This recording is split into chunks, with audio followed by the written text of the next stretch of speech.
할렐루야.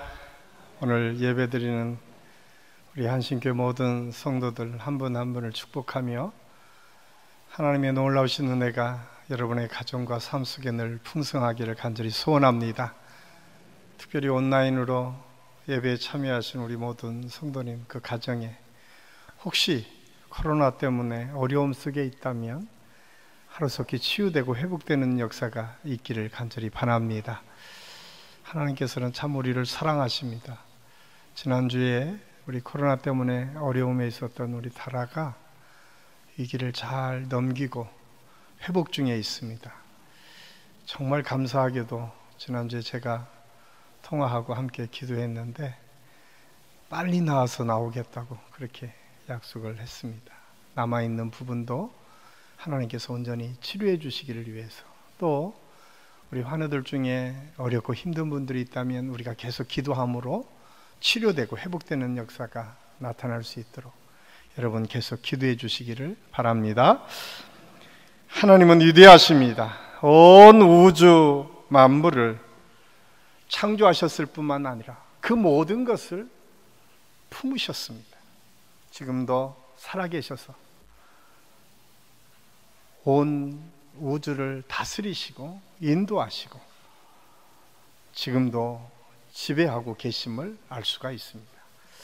하나님께서 지켜주시지 않는다면 우리는 이 세상에서 한순간도 존재할 수 없는 연약한 사람들입니다.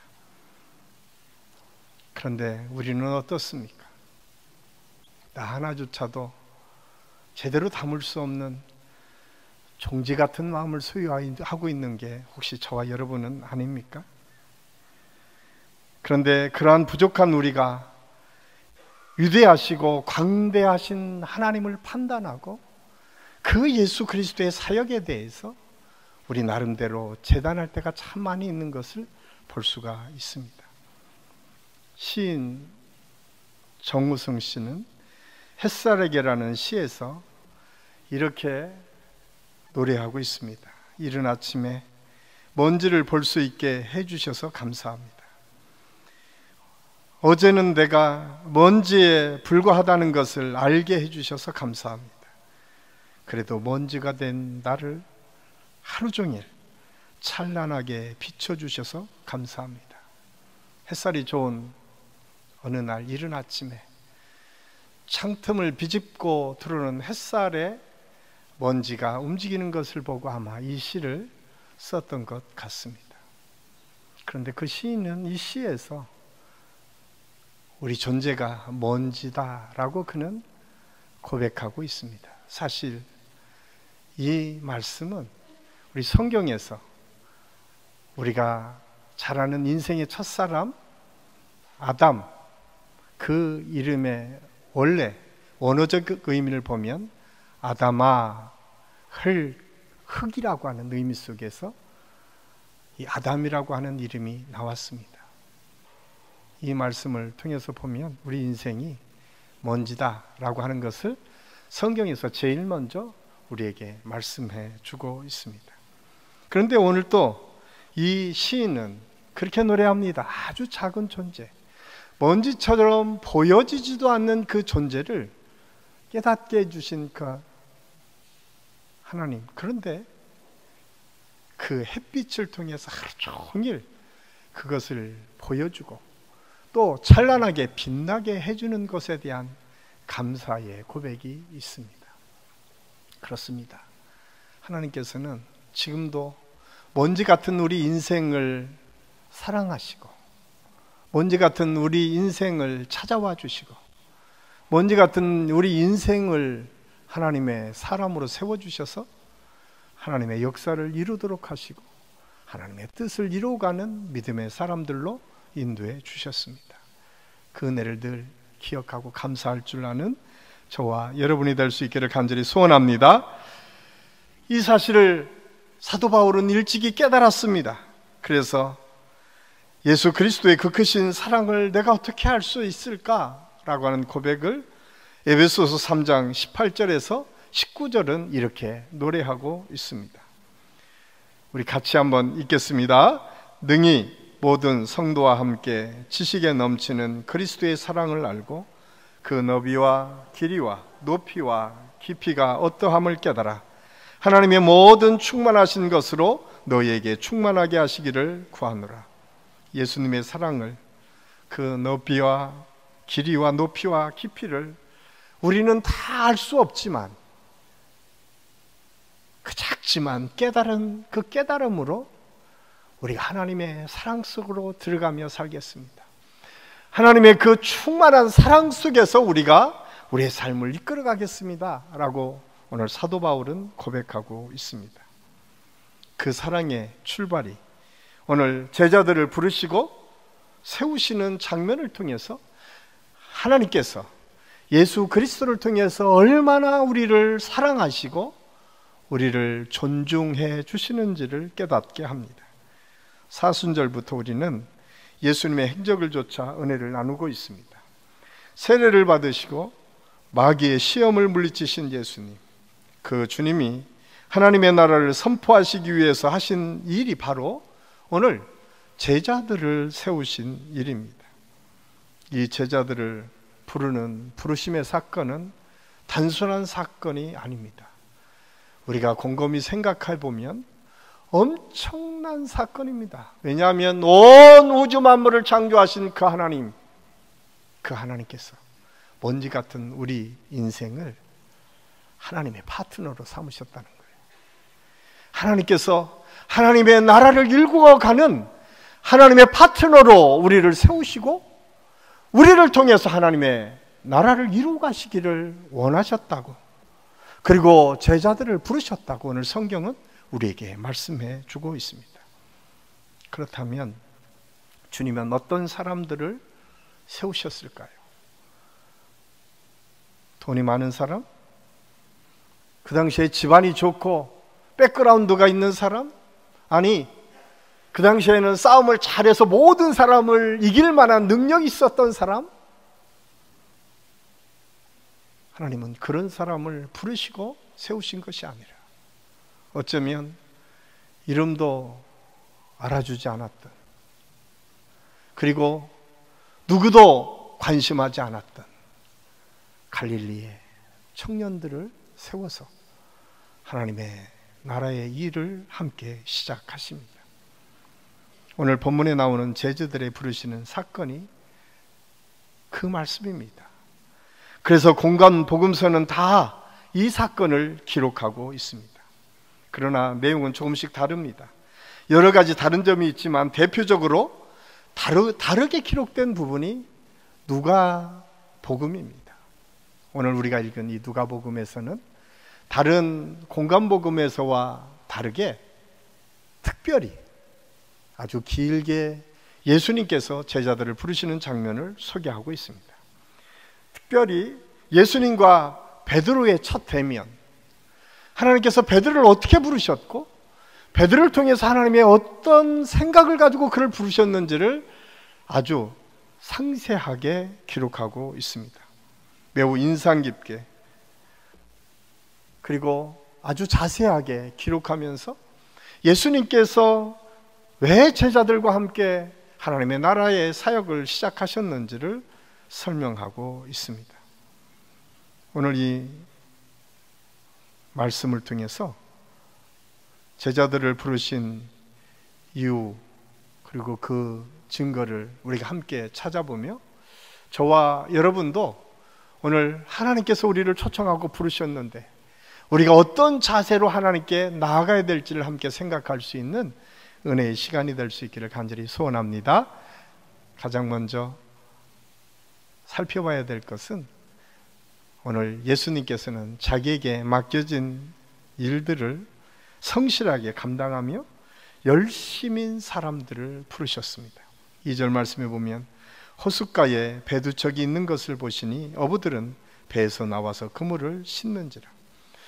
오늘 말씀에 등장하는 이 시몬이라고 하는 사람은 베드로입니다. 그는 어부였고 오늘 나오는 짧은 기록만 보더라도 얼마나 열심히 자기 삶을 살았는지를 알 수가 있습니다. 그는 틈만 나면 어구들을 정리하는 사람이었습니다. 틈만 나면 바다에 가서 그물을 내렸던 사람이었습니다. 마가복음 1장 16절은 바다에 금을 던지는 것을 보셨다고 기록하고 있습니다. 마태복음 4장 18절도 바다에 금을 던지는 것을 보시니 그들은 어부라. 베드로는 자기 직업에 아주 충실한 사람이었습니다. 성실한 사람이었습니다. 그렇습니다. 하나님께 쓰임받는다는 것은 특별한 사람들만 쓰임받는 것이 아니라 그 일이 크든 작든 하나님께서 내게 맡겨주신 일을 성실하게 그 자리에서 묵묵히 감당하며 그 일들을 책임지고 그 일들을 이끌어가는 사람들을 통해서 하나님의 역사는 계속 이어지고 있음을 알 수가 있습니다.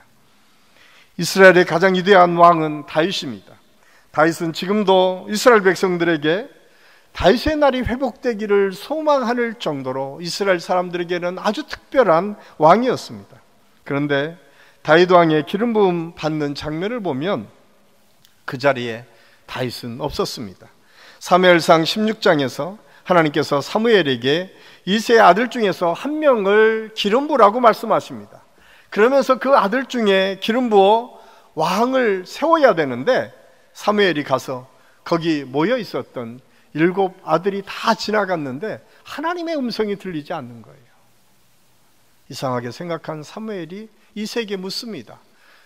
당신의 아들이 이 사람이 다입니까? 라고 이야기하니까 이새가 그렇게 말합니다. 아닙니다. 지금 들에서 양을 치는 막내가 있습니다.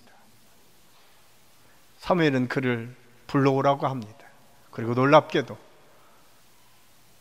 다윗에게 기름을 부어 왕으로 삼습니다.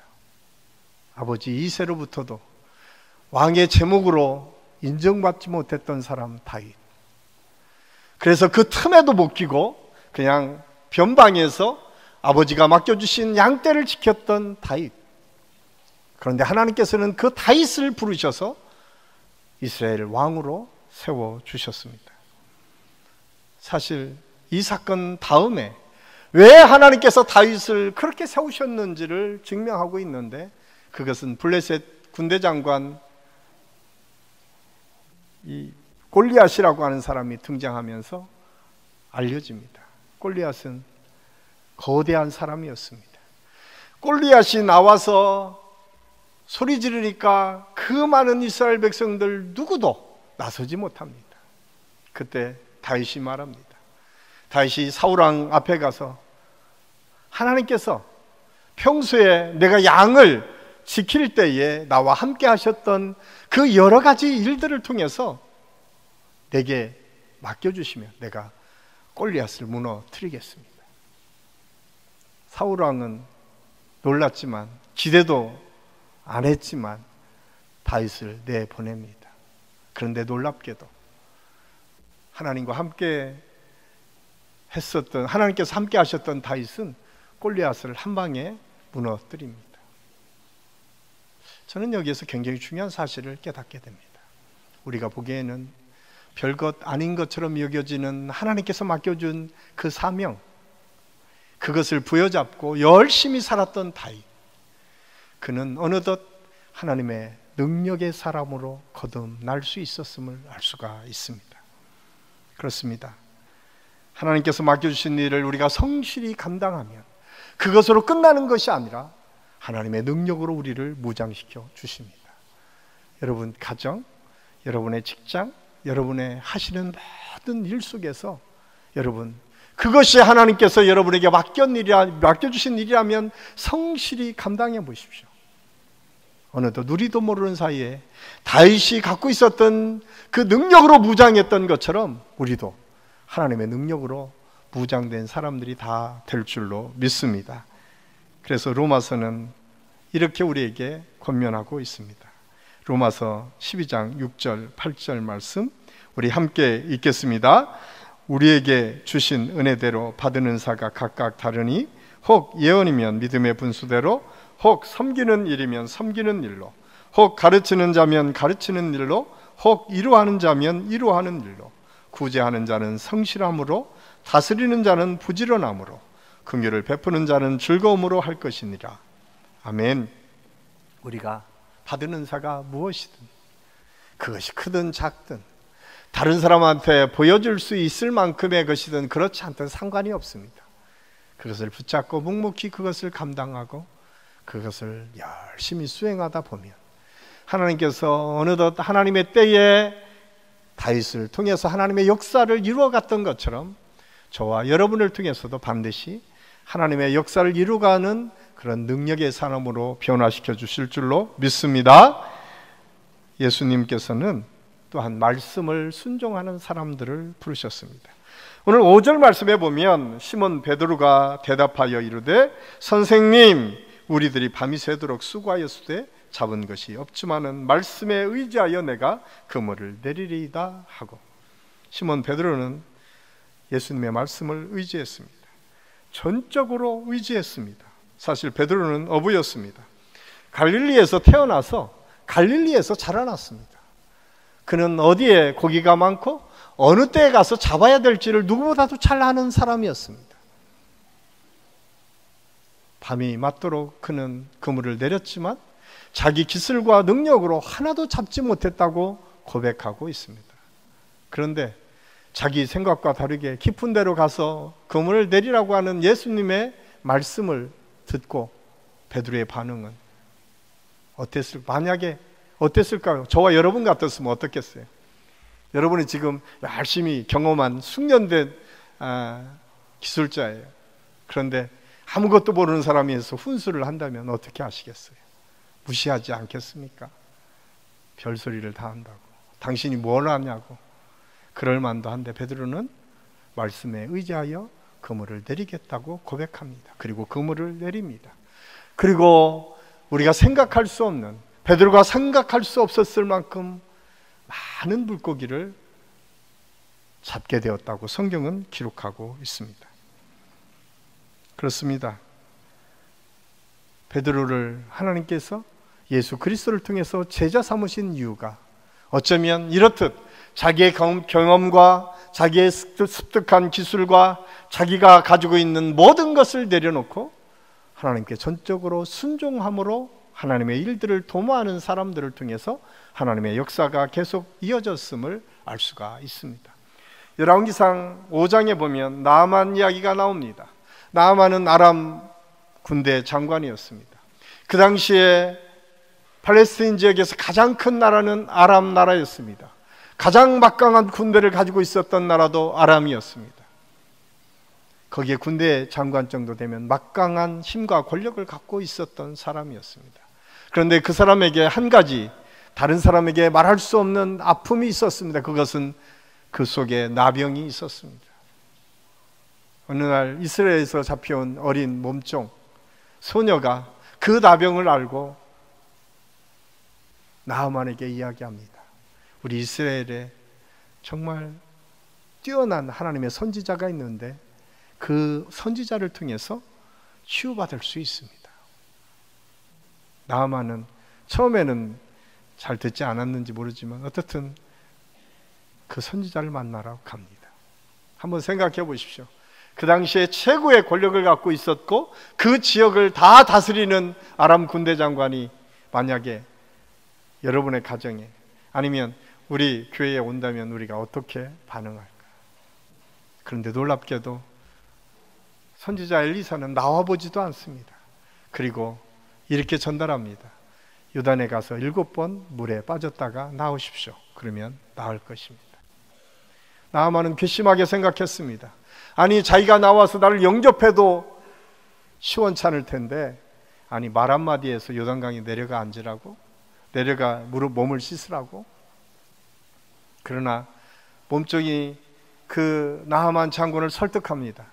장군님, 지금 필요한 것이 무엇입니까? 대접받기를 원하십니까? 아니면 낫기를 원하십니까? 그 이야기를 들었던 나아만 장군이 내가 나으러 지금 왔지 생각을 하고 요단강에 7번 몸을 담갔다가 다시 나오니까 성경에서 어린아이 피부처럼 휘어졌다라고 성경은 기록하고 있습니다. 기적을 경험한 것입니다. 온전히 자기의 생각과 경험을 내려놓고 순종했을 때에 하나님의 놀라우신 기적의 역사, 치유의 역사를 경험하게 됩니다. 하나님의 역사를 이루기 위해서는 전적인 순종이 필요합니다. 우리가 신앙생활을 하면서도 가만히 우리 자신들을 돌아보면 참 많은 것들을 내려놓지 못하고 여전히 내가 가지고 있는 경험, 상황들을 고집하며 살 때가 참 많이 있습니다. 가정에서나 직장에서나 교회에서 우리는 나의 기준, 나의 경험, 나의 이익, 나의 편안함, 나의 명예, 나의 자존심, 이런 것들을 내세우며 그 기준으로 모든 것을 판단하고 생활할 때가 참 많이 있습니다. 하나님의 일을 할 때도 그 기준을 가지고 하나님의 일을 한다고 이야기할 때가 참 많이 있습니다. 그러나 오늘 베드로는 그 모든 것을 내려놓고 예수님의 말씀 앞에 전적으로 순종했습니다. 우리 한국교회에는 기도를 많이 하시는 분들이 참 많이 있습니다. 성경적인 지식이 뛰어나신 분들도 참 많이 있습니다. 신학자를 능가할 정도 많은 지식을 갖고 있는 분들도 있습니다. 또한 다른 사람 앞에서 목회자들보다 훨씬 더 말을 잘하는 분들도 참 많이 있습니다. 그런데 정작 하나님의 말씀 앞에 온전히 무릎 꿇고 하나님의 명령 앞에 온전히 순종하는 사람들은 그렇게 많지 않은 것 같습니다. 저는 요즘 참 많이 기도하면서 내 자신부터 어떻게 하면 하나님의 말씀 앞에 나를 무릎 꿇게 할까? 하나님의 말씀을 전적으로 순종하는 방법이 무엇일까를 늘 고민하며 기도하고 있습니다. 그런데 그것은 결코 쉬운 일이 아닙니다. 언제나 우리의 경험이, 우리의 생각이 우리도 모르는 사이에 슬그머니 나와서 나를 지배할 때가 참 많이 있습니다. 오늘 베드로처럼 주의 말씀을 온전히 순종할 때 우리는 기적을 경험하게 됩니다. 저는 우리 한식교회 모든 성도들이 이 베드로 같은 믿음을 소유할 수 있기를 간절히 소원합니다. 여호수아 1장 8절은 이렇게 우리에게 권면해 주고 있습니다. 우리 함께 읽겠습니다. 이 율법책을 내 입에서 떠나지 말게 하며 주야로 그것을 묵상하여 그 안에 기록된 대로 다 지켜 행하라. 그리하면 내 길이 평탄하게 될 것이며 내가 형통하리라. 아멘. 광야 40년 이스라엘 백성들을 늘 이끌었던 지도자 모세가 갑자기 없어진 이 상황, 이스라엘 백성들은 참 받아들이기 어려웠을 것입니다. 두려웠을 것입니다. 어찌해야 될지 모르는 혼란한 시기에 오늘 여호수아 선지자를 통해서 우리가 읽은 이 말씀이 선포됩니다. 너희들이 하나님의 말씀을 온전히 순종하고 그 말씀대로 따라가면 너희 앞길이 평탄할 것이고 하나님께서 너희를 도와서 형통한 길로 인도할 것이다. 코로나 때문에 혼란스러운 이 시기, 참 무엇을 새롭게 시작하기도 어려운 이때에 다시 하나님께서 우리에게 들려주시는 지혜의 말씀은 하나님의 말씀대로 순종하며 나가봐. 그러면 하나님께서 함께 하실 거야. 저는 이 은혜를 우리가 생각하고 오늘 베드로가 그런 것처럼 나아만이 그랬던 것처럼 우리 믿음의 성도들이 하나님 앞에 절대적인 순종을 보여드리는 은혜를 경험할 수 있기를 간절히 소원합니다. 세 번째로 함께 협력할 줄 아는 사람들을 예수님께서는 제자로 삼으셨습니다. 7절 말씀에 보면 이에 다른 배에 있는 동무들에게 손짓하여 와서 도와달라 하니 그들이 와서 두 배에 채움에 잠기게 되었더라. 예수님의 말씀을 순종했던 베드로, 그는 너무 많은 고기가 잡혀서 그물이 찢어질 정도였다고 증언합니다.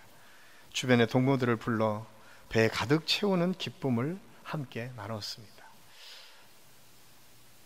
아마 우리 한신교회 성도들은 이렇게 그득히 배가 차면 다 나눌 것 같아요. 별로 아멘을 안 하십니다. 그런데 우리 가만히 우리 삶을 들여다보면요, 그렇지 않을 때가 더 많이 있어요. 하루에 우리 음식물 버릴 때가 얼마나 많이 있는지 아세요?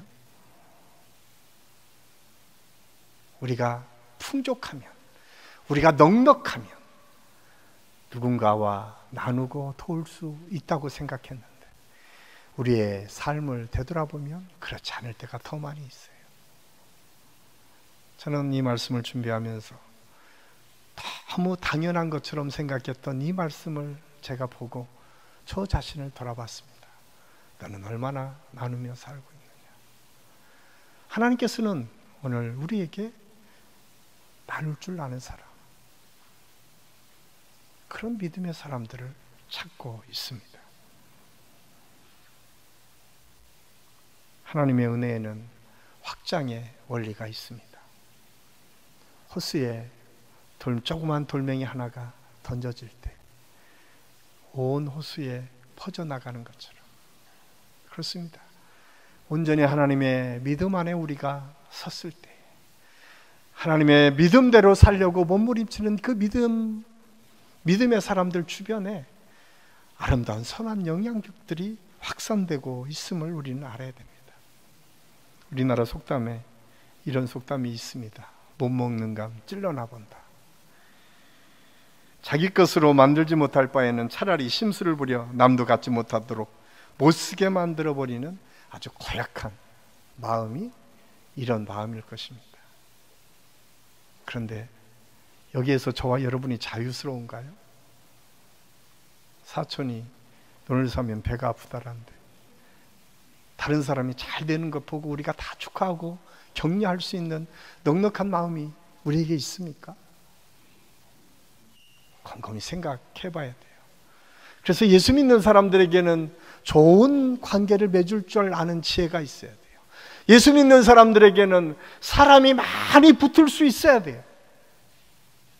여러분 주변에 사람이 많이 없다면 우리가 곰곰이 우리 자신들을 돌아봐야 돼요. 오늘 베드로는 성격이 급하고 또한 자기가 어떤 목표하는 바를 어떻게든 이루려고 혈기의 사람이라서 사람이 없을 것 같은데 오늘 보니까 그렇지 않은 것 같아요. 베드로는 사람이 아주 많이 있었습니다. 오늘날 한국 교회 문제는 아마도 교회 안에서 배려와 존중을 잃어버려서 나타나는 여러 일들이 있음을 볼 수 있습니다. 자기들이 생각하는 하나님의 기준으로 너무 쉽게 다른 사람을 판단하고 다른 사람을 정죄할 때가 참 많이 있습니다. 먼저 찾아가서 인사하고 먼저 이해하고 먼저 알아주고 먼저 용서하고 먼저 품어주는 넉넉한 마음이 우리 믿는 사람에게 많지 않은 것 같아요. 그러니까 점점점 교회는 쇠퇴해가고 믿는 사람들 때문에 주님의 성전이 비워지는 것들을 우리가 볼 수가 있습니다. 우리 한신교회는 어떤가요? 저와 여러분의 가정은 어떤가요? 우리가 살아가는 이 공동체는 지금 어떠한가요? 오늘 베드로의 온전한 순종은 동업자 야고보와 요한과 그 주변의 사람들의 마음을 움직입니다. 여러분, 친구가 예수님을 쫓는다고 자기들도 즉시 배와 그물을 버려두고 따라갈 수 있는 사람들이 얼마나 있겠습니까? 물론 이러한 역사가 일어난 것은 전적인 예수님의 능력이기도 했습니다. 그러나 그 전에 베드로의 좋은 인간관계, 베드로를 신뢰하고 믿어줄 줄 아는 친구들이 그 옆에 있었다고 하는 사실을 우리는 알아야 됩니다. 이 세상의 가장 아름다운 동업은 하나님과 함께하는 것입니다. 하나님의 사명에 협력하는 것입니다. 그래서 고린도전서 3장 9절은 이렇게 우리에게 권면해 주고 있습니다. 우리 함께 읽겠습니다. 우리는 하나님의 동업자들이요 너희는 하나님의 밭이요 하나님의 짐이니라. 하나님께서는 우리를 하나님의 파트너로 삼아주셨어요. 하나님께서 우리를 동역자라고 말씀하십니다. 하나님 나를 위해 협력하는 동역자.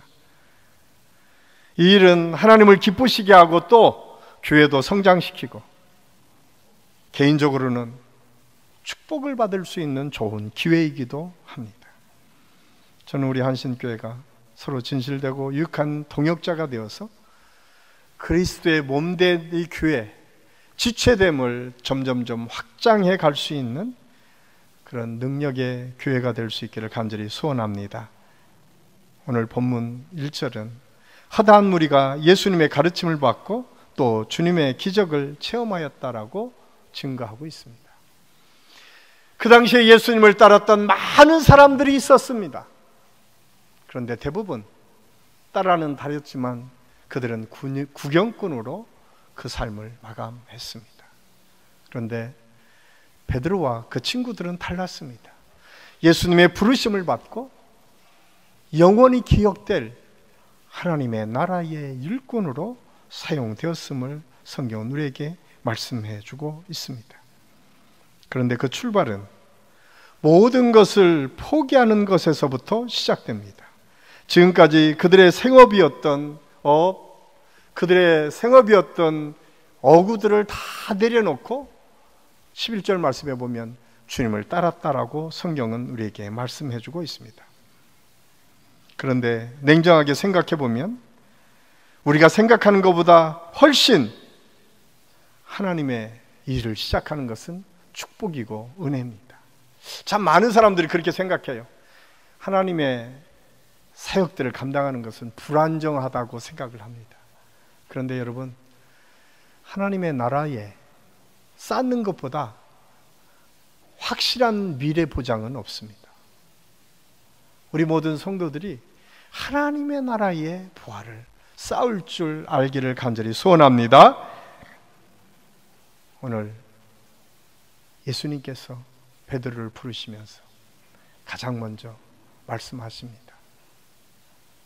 나를 따르라 말씀하는 이 말씀 앞에 여전히 베드로는 자기에게 주어진 일을 묵묵히 잘 감당했을 때, 저는 그런 생각을 합니다. 사순절 기간 여러분이 기도할 때에, 여러분들이 금식하고 절식할 때에 여러분에게 맡겨주신 사명이 무엇인지를 다시 한번 깨달아지는 시간이 될 수 있기를 간절히 소원합니다.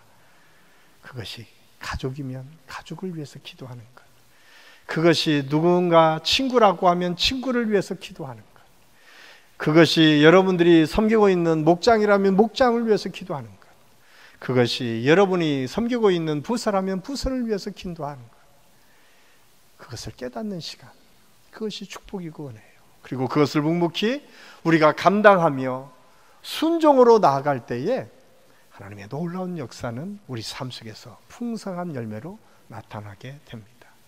사순절 기간, 예수님의 부르심, 예수님께서 부르시는 이 부르심에 저와 여러분이 지금 초청을 받았습니다. 2000년 전에 베드로와 그 제자들만 초청하신 것이 아니라 오늘 저와 여러분도 동일하게 초청하십니다.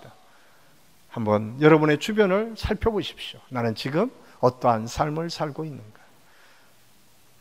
베드로처럼 우리에게 맡겨진 일을 최선을 다해서 성실함으로 섬기고 하나님의 말씀 앞에 전적으로 순종함으로 나아가고 우리 주변에 더 좋은 관계들을 만들어 우리 주변에 선한 영향력을 확장해가는 그런 아름다운 믿음의 모습들이 우리 한심교회 모든 성도들의 삶 속에서 계속 이루어질 수 있기를 예수님의 이름으로 간절히 축원합니다. 기도하겠습니다. 사랑의 아버지 하나님, 은혜를 감사합니다. 오늘 제자를 부르신 예수님의 모습을 통해서 우리가 이 땅에서 어떤 삶을 살아야 될지를 함께 생각했습니다. 맡겨진 일을 묵묵히 잘 감당케 하시고 또한 하나님께서 주신 그 은혜를 우리가 늘 기뻐하고 감사하게 하시고 하나님의 말씀이 떨어질 때 전적으로 순종함으로 나아가게 하시며 우리가 평소의 삶을 통해서 선한 영향력을 끼칠 만한 좋은 관계들을 이루게 하여 주셔서 우리 한신교회가 더욱더 하나님 앞에 큰 쓰임을 받는 아름다운 역사가 계속 이루어지게 도와주시옵소서. 예수님의 이름으로 감사드리며 기도하옵나이다. 아멘.